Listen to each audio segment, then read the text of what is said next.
सातपूर अंबड औद्योगिक वसाहतींकडून गंगापूरकडे जाणाऱ्या एका ट्रान्सपोर्ट गाडीवरील लोखंड अशोकनगर बस थांब्यासमोरील मुख्य रस्त्यावर गाडी चालकाने ब्रेक मारताच थेट रस्त्यावर कोसळल्याची घटना शुक्रवारी दुपारी घडली आहे।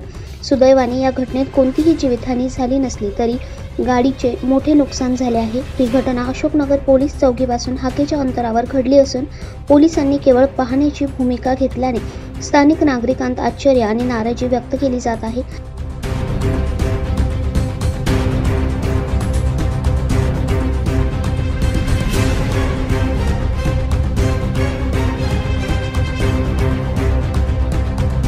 या घटनेने ओव्हरलोड वाहतुकीवर प्रशासनाचे नियंत्रण नसल्याचे पुन्हा एकदा अधोरेखित झाले आहे।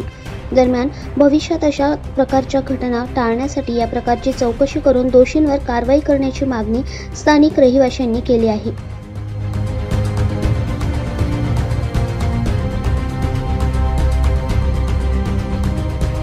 दैनिक भ्रमरसाठी प्रतिनिधी मंगेश एरंडे, सातपूर।